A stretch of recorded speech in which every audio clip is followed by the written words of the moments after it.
నర్సింగరావు అని ఉన్నాడు అన్నట్టు. ఎక్కడ మీర్పేటలో ఉన్నాడు. యాక్చువల్గా అతను వావ్ ఫౌండేషన్ అని పెట్టాడు. వావ్ వండర్స్ అండ్ వీల్ అని. యాక్చువల్గా ఎందుకు చెప్తున్నానంటే ఇక్కడ అతను సేమ్ 14-15 ఇయర్స్ అప్పుడు వచ్చింది మస్కులర్ డిస్టర్బ్. ఇప్పుడు దాదాపు అతనికి 50 సంవత్సరాలు ఉంటాయి. అతను వెబ్సైట్ డిజైన్ చేస్తాడు, గ్రాఫిక్ డిజైన్ చేస్తాడు. ఎంతవరకు అంటే అమితాబ్ బచ్చన్ నుంచి తన సినిమాకు అవార్డు తీసుకున్నాడు అన్నాడు. ఎందుకు చెప్తున్నానంటే మీరు ఇప్పుడు అంటే వీల్ చైర్ డ్రివెన్ అయినా అని చెప్పి మీరు నిరాశపడాల్సిన పని లేదు. టెక్నాలజీ చేతిలో ఉంది. ఈ టెక్నాలజీ చేతిలో ఉంది. ఈ టెక్నాలజీని ఎలా వాడుకోవాలనేది కావాల్సింటే నేను మీ అందరికీ మన వాళ్ళ ద్వారా 4,000 మంది గ్రూప్స్ ఉన్నారంట. సో 4,000 అందరికీ చెప్పచ్చు. ఏం దీంట్లో పెద్ద టెక్నాలజీ అదేదో వేరే గ్రహం నుంచి ఏం లేదు. ఇంకో మనిషి కనిపెట్టినదే. మనం కనిపెట్టాల్సిన పని లేదు, వాడుకుంటే సరిపోతుంది. ఆ వాడుకోవడం తెలియకపోవడం వల్ల చాలా మంది డబ్బులు కూడా పోగొట్టుకుంటుంటారు. తెలుసో తెలియకో. మాకు ఇట్లా ఇబ్బంది ఉందని చెప్పి ఎవరైనా పోస్ట్ చేసినారనుకోండి, సైబర్ నేరస్తులు వచ్చి మేము డబ్బులు ఇస్తాము, ఇంత ట్యాక్స్ కట్టండి, ఇంత రిజిస్ట్రేషన్ అమౌంట్ కట్టండి, చాలా మంది మోసగిస్తుంటారు అన్నమాట. సో నేను నా తరపు నుంచి యాక్చువల్ గా అంటే నా తరపు నుంచి నేను మన రాజేందర్తో కలిసి పనిచేస్తున్నాను.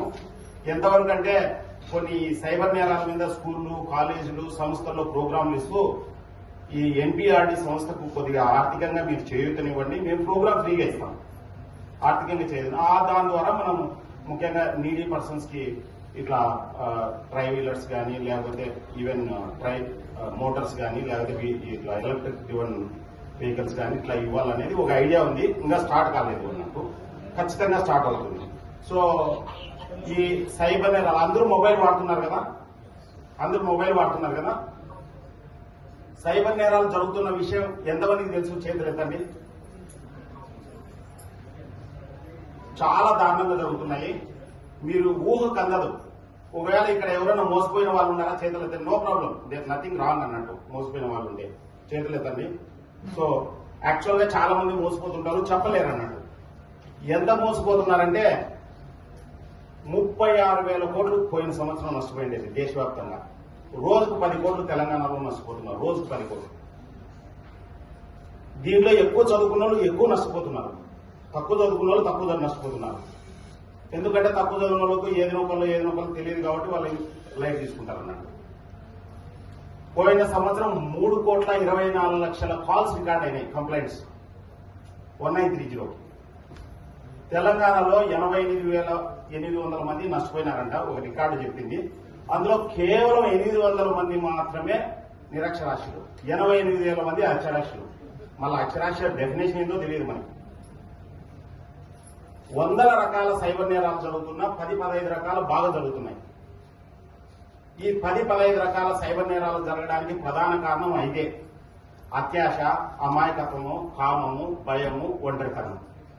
ముఖ్యంగా మీరు మనకు అనుకోకుండా శారీరక పరిస్థితుల వల్ల ఒంటరితనంగా ఫీల్ అయితే మీరు నెట్లోకి ఎంటర్ అయినప్పుడు రాక్షసులు ఉంటారు, సైబరాసులు ఉంటారు. చాలా మీకు తెలియదు అసలు ఎట్లా ఇబ్బంది గురి చేస్తారని తెలియదు. నేను కొన్ని ఎగ్జాంపుల్స్ చెప్తాను. సో ఈ మొబైల్, ఈ సోషల్ మీడియా ఎలాంటిదంటే కత్తి కన్నా పదునైనది, కడలి కన్నా లోతైనది, ఎవరెస్ట్ కన్నా ఎత్తైనది, అనుభవం కన్నా శక్తి కలది, అందరి అరిచేతులు ఇమిడి ఉన్నది. సరిగ్గా వాడుకుంటే బ్రహ్మాస్త్రము, సరిగ్గా వాడుకోలేకపోతే భస్మాస్త్రం. దీన్ని బ్రహ్మాస్త్రంగా వాడుకుంటారా, భస్మాస్త్రంగా వాడుకుంటారా, ఇది మీ ఇష్టం. నా వరకైతే ఇది బ్రహ్మాస్త్రమే అంటాను నేను. ఎందుకంటే ప్రతి దానికి ఒక పర్పస్ ఉంటుంది. ఇప్పుడు కత్తి ఉంది, పర్పస్ కూరగాయలు కోయడం, పీకలు కూడా కోయొచ్చు, కానీ దానికి వాడే వాళ్ళు కూడా ఉండాలన్నట్టు. ఇది కూడా అంతే. ఇది మనకు కమ్యూనికేషన్ పర్పస్. మనం చాలా సంపాదించుకోవచ్చు, కోట్లు సంపాదించే వాళ్ళు ఉన్నారు ఇప్పుడు యూట్యూబ్ లో కానీ లేకపోతే ఎనీ స్పెసిఫిక్ ప్రోడక్ట్ అవన్నీ చేసేవాళ్ళు. కానీ మీరు విలేజ్ బ్యాక్గ్రౌండ్ అయితే, ఇక్కడ వచ్చిన వాళ్ళు ఎవరైనా విలేజ్ బ్యాక్గ్రౌండ్ అయితే, మీ విలేజ్ లో ప్రతి ఒక్కరికి ఒక 500 to 600 మొబైల్ ద్వారా మీరు వాళ్ళకి సంపాదించుకునేటట్లు చేసి తద్వారా మీకు కూడా ఇన్కమ్ వచ్చేటట్లు కూడా మేము ప్లాన్ చేస్తున్నాం. ఈ రోజు అది మాట్లాడి కూడా ఈ కార్యక్రమం తర్వాత చిన్న అమౌంట్ ఏదైనా కానీ. సో ఇదే సోషల్ మీడియా ద్వారా నేను యాక్చువల్గా ఐఐటి ముంబైలో 2 సార్లు మాట్లాడినా, బిట్స్ మిలాన్ లో మాట్లాడినా, ఐఐటి చెన్నైలో మాట్లాడినా, డిఆర్డిఏలో మాట్లాడినా సైబర్ నేరాల గురించి మనం ఎప్పటి నుంచో అంటున్నాం. యాక్చువల్ గా మీరే కాకుండా మిగతా వికలాంగులకు ఎక్కడ కూడా రాజకీయ ప్రాతినిధ్యం లేదు. వికలాంగులు కూడా సమాజంలో భాగమే కదా. 3% రిజర్వేషన్ ఇచ్చినారంటే 6% ఉన్నట్టే. 6% అంటే ఒక కుటుంబానికి 4 మనుషులు అనుకునే 26% ఆ 25% అనుసంధానం అయినట్లే. సో ఈ వికలాంగులు రాజకీయాల్లోకి ఎలా రావచ్చు అనేది పక్కన పెడితే, ఈ డబ్బు మద్యం వల్ల రాజకీయాల్లోకి రాలేకపోతున్నారు ఎవరైనా. సో డబ్బు మద్యం లేకుండా రాజకీయాలు ఎలా చేయొచ్చు అని చెప్పి ఒక కాన్సెప్ట్ డిజైన్ చేసి జీరో బడ్జెట్ పాలిటిక్స్ అని, దాని మీద నేను ఐఐటి ముంబైలో 2 సార్లు, బిట్స్ పిలాన్లో, యూకే పార్లమెంట్ లో కూడా ఒక ఇన్ఫార్మల్ మీటింగ్ లో మాట్లాడాను.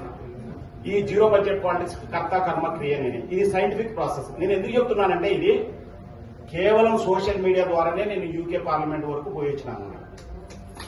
యూకే పార్లమెంట్ లో ఒక ఇన్ఫార్మల్ మీటింగ్ లో మాట్లాడాను. అక్కడికి పోవడానికి నేను చదువుకున్న స్కూల్, మా ఫ్రెండ్స్ అందరూ సపోర్ట్ చేసినాను. నేను చదువుకున్న స్కూల్ చాలా గొప్ప స్కూల్. ఎంత గొప్ప స్కూల్ అంటే ప్రజెంట్ తెలంగాణ సిఎస్ మా సీనియర్, అంటే అంత గొప్ప స్కూల్ అన్నట్టు. 1972లో పివి నరసింహారావు గారు ముఖ్యమంత్రిగా ఉన్నప్పుడు స్టార్ట్ చేసినారు గవర్నమెంట్ స్కూల్. చాలా మంది ఐఏఎస్, ఐపీఎస్ చాలా మంది ఉన్నారు స్కూల్ నుంచి. సో మళ్ళా బ్యాక్ వస్తే సైబర్ నేరాలు విపరీతంగా జరుగుతున్నాయి. కేవలం అవగాహన రాహిత్యం వల్లే జరుగుతున్నాయి. ఈత రాకపోతే నీళ్లలో ఎలా మునిగిపోతారో, సైబర్ నేరాల గురించి తెలియకపోతే మొబైల్ వాడే వాళ్ళు అలా. సో 100 రకాల సైబర్ నేరాలు జరుగుతున్నా 10-15 రకాలు బాగా జరుగుతున్నాయి. అవి ఇన్వెస్ట్మెంట్ ఫ్రాడ్. ఎవరో వస్తారు, మీరు డబ్బులు పెట్టండి, డబ్బులు అయితే త్రువులు అయితే 10 రూపాయలు వడ్డేస్తారు. మీరు చూస్తుంటారు కదా, వీళ్ళు 300 కోట్లు ముంచినారు, 1000 కోట్లు ముంచినారని. ఇవన్నీ అవే అన్నాడు. సో మీరు ఏదైనా ఎక్కడైనా ఇన్వెస్ట్మెంట్ చేయాలంటే అక్కడికి వెళ్ళండి, చూడండి ప్రోడక్ట్ ఏంది, సర్వీస్ ఏంది, వాళ్ళ కంపెనీ ఏంది, అన్ని చూసిన తర్వాత ఇన్వెస్ట్మెంట్ చేయండి. అట్లనే దయచేసి ఏ రీజన్ వల్ల కానీ లోన్ యాప్ లో లోన్ పక్కన పెట్టండి, ఇన్స్టాల్ కూడా చేయకండి. ఇన్స్టాల్ చేస్తే మీ ఫోటోస్, మీ కాంటాక్ట్స్ తీసుకుంటారు, విపరీతంగా సతాయిస్తారు. మీకు తెలిసిన వాళ్ళందరికీ మీ ఫోటోలు మార్కింగ్ చేసి పంపిస్తారు, ఈజే చీటర్, ఈజే లోన్ తీసుకున్నాడని చెప్పి.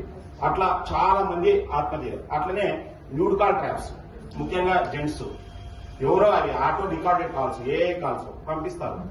ఒకవేళ వీడియో లిఫ్ట్ చేస్తే వెంటనే అటాచ్ చేసి డబ్బులు అడుగుతారు. దీంట్లో ఎంతవరకు అంటే నర్సాపురం ఎంపీడీఓ ఆత్మహత్య చేసుకున్నారు, చాలా మంది స్టూడెంట్స్ ఆత్మహత్య చేసుకున్నారు. నేనే ఒక 20-25 మంది ఆత్మహత్య చేసుకునే వాళ్ళని కాపాడాను, ముఖ్యంగా న్యూడ్ కాల్ ట్రాప్స్ చేసుకున్నాను. ఎట్లంటే ఏం లేదు, అరే బాబు నువ్వు షారుఖ్ ఖాన్ కాదు, సల్మాన్ ఖాన్ కాదు, నీ వీడియో నువ్వే చూసుకోవు, వాడు ఎక్కడ అప్లోడ్ చేయడు, ఎవరన్నా చూస్తే వాళ్ళ జన్మ ధన్యమవుతుంది, లైవ్ తీసుకొని ఎక్కడ అప్లోడ్ చేయడం అని చెప్పి వాళ్ళు చాలా రిలీఫ్ అవుతున్నారు అన్నట్టు. అంటే వాళ్ళకి తెలియదు ఇది ఎట్లుంటుందంటే, మనం నడుచుకుంటూ పోతాం, వెనకలో వచ్చి ఎవడో ఫట్ అని కొడితే ఎట్లా ఫీల్ అవుతాం, అట్లా ఉంటుంది అన్నట్టు ఈ సైబర్ నేరాలు.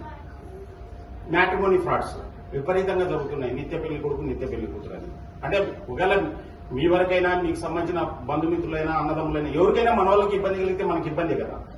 అట్లనే ఓఎల్ఎక్స్ ఫ్రాడ్స్ మీరు ఏది పెట్టినా కొనే వాళ్ళు ఉంటారు, అమ్మడానికి రెడీగా ఉంటారు, మోసగాళ్ళు ఉంటారు, మిలిటరీ పేరు చెప్పి చేస్తుంటారు.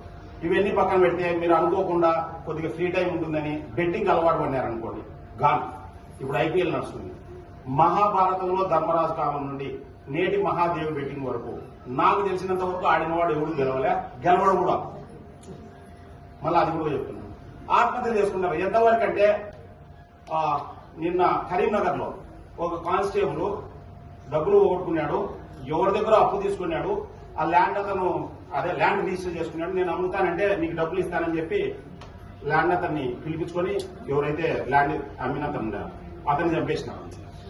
ఇక్కడ విషయం ఏంటంటే, ప్రాబ్లం ఏంటంటే, వాడు ఆడేవాడు పోతాడు, వానికి పక్కన ఉండేవాడు పోతాడు. హైదరాబాద్ లో అంటే గుంటూరు అతను 5 కోట్లు పోగొట్టుకున్నాడు ఆన్లైన్ బెట్టింగ్ లో. వాళ్ళ బామర్దిని చంపేసినాడు. ఎందుకు బామర్దిని చంపేసినాడంటే, ఆస్తి లేదు, బామర్ది ఆస్తి కావాలని. సో ఎంత దారుణంగా ఉందంటే, దయచేసి ఈ మొబైల్ ఎట్లుంటుందంటే, దీన్ని ప్రాపర్ గా వాడుకుంటేనే, మీకు అవసరం ఉంటేనే వాడుకోవాలి అంతే, లేకపోతే చాలా నష్టపోతారు అన్నట్టు. అట్లనే మీరు కొన్ని ఎన్జిఓ కార్యక్రమాలు చేస్తున్నారు అనుకోండి, మీకు సపోర్ట్ చేస్తామని వస్తారు, డబ్బులు తీసుకుంటారు. అట్లనే మీరు ఏదైనా ఆన్లైన్ లో కేవీసీ చేయమంటే దయచేసి చేయకండి. కావాలంటే బ్యాంకుకి వెళ్ళండి, ఒక అర్ధగంట వేస్ట్ అయిన ప్రాబ్లం అయితే మీ మనిషిని పంపించండి మీకు ఇబ్బంది అయితే. ఆధార్ ఎనేబుల్డ్ సర్వీస్ ను డిజేబుల్ చేయండి. ఈ సింపుల్ టెక్నిక్స్ ఫాలో అవ్వడం వల్ల 99% మనం సేఫ్ అవుతాం. దాంతో పాటు మరి ఎలా వాడుకోవాలి, సేమ్ టైంలో ఎలా వాడుకోవాలి కదా. దానికంటే ముందు 5 కారణాలు ఏంటంటే, అత్యాశ, రాత్రి ధనవంతులు కావాలని. ఇంపాసిబుల్, కాలేరు. అమాయకత్వం. సోషల్ మీడియాలో వచ్చేదంతా నిజమని నమ్మడం. ఎందుకంటే కరోనా టైంలో ఒక టీచరు ముగ్గులో నిమ్మరసం వేసుకుంటే కరోనా పోతుందని వేసుకున్నాడు. రాయచూరులో నిమ్మరసం వేసుకున్నాడు, కరోనా పోలే, పైకి పోయినాడు. ఎందుకంటే ఏదైనా ఒక మెడిసిన్ కి సంబంధించిన డాక్టర్ సలహా తీసుకోండి. ఎంతవరకు అంటే నేను చెప్పను కానీ ఇప్పుడు మనకి ఇబ్బంది అవుతుంది. ఎవడో వస్తాడు మంత్రగాడు తంత్రగాడు మీకు వచ్చి బాగా చేస్తానంటారు. మీరు ఏదో విధంగా ఫ్లాట్ అయిపోయి డబ్బులు ఇచ్చేస్తారని. సో సేమ్ అట్లనే అత్యాశ, అమాయకత్వం, కామము, ఆన్లైన్లో వీడియోలు చూడకండి. భయము, భయపడిచ్చే డబ్బులు తీసుకుంటారు. మీరు అనుకోకుండా ఏదైనా వెబ్సైట్ విజిట్ చేసినారు అనుకోండి, తెలియక మేము పోలీసులము మీరు ఈ వెబ్సైట్ విజిట్ చేసినారు, రాంగ్ వెబ్సైట్ అది ఇది phone websites. Last but not least ఒంటరితనం శాపం. కానీ ఆ ఒంటరితనాన్ని మనం అధిగమించాలి. ఎట్లా అధిగమించాలంటే మన చుట్టుపక్కల వాళ్ళతో నిరంతరంగా మాట్లాడుతూ మన వ్యూస్ షేర్ చేసుకుంటూ అధిగమించవచ్చు. సో ఫైనల్ గా ఈ ప్రపంచాన్ని మనం ఎట్లా వాడుకుందాం అది కూడా ఇంపార్టెంట్. సో దానికి కావాల్సిందే నేను యాక్చువల్గా ఎవ్రీ థర్స్డే 8 నుంచి 9 వరకు సైబర్ నేరాల మీద అవగాహన కల్పిస్తూ ఒక 10-15 రకాల బిజినెస్ ఆపర్చునిటీస్. బిజినెస్ అంటే మీరేం పెట్టుబడి పెట్టాల్సిన పని లేదు, ఇంటి దగ్గరే ఉండి ఏం చేయొచ్చు ఏం చేయకూడదు అని చెప్తూ, అంటే ముఖ్యంగా మోసపోతున్నారు, మనం మోసపోద్దని చెప్తున్నాం, మళ్ళా దారి కూడా చూపించాలి కదా. సో దారి చూపిస్తున్నాం అన్నట్టు. మన అసోసియేషన్ ద్వారా నేను ఆ లింక్ పంపిస్తాను, మీరు జాయిన్ కాండి. మీకు ఏది ఇంట్రెస్ట్ ఉంటే అది టేకప్ చేయొచ్చు. మీకు ఫుల్ గా టైం ఉంటుంది. వెరీ సింపుల్ చెప్తా చూడండి. మీరు ప్రతి స్కూల్కు రోజుకు ఒక 10 స్కూళ్లకు ఫోన్ చేసి సైబర్ నేరాల మీద ప్రోగ్రామ్ ఇస్తాం పిల్లల తల్లిదండ్రులకు. మా సంస్థ తరఫున వాళ్ళు మాకేం డబ్బులు ఇవ్వకండి, ఇంట్రెస్ట్ ఉంటే డొనేట్ చేయమని చెప్పొచ్చు అంతే. ఆ డొనేట్ చేసిన దాంట్లో మనం ట్రైవిలర్స్ అవి ఇవి ఇచ్చుకోవచ్చు. ఇట్లా ఏదైనా చేయొచ్చు. సో రకరకాల కార్యక్రమాలు ఉన్నాయి. సో ఖచ్చితంగా నేను 100% మీతో అనుసంధానమై మీ అభ్యున్నతికి ఉన్నంత వరకు మీ సంతోషానికి కృషి చేస్తానని అనుకుంటున్నాను. Thank you.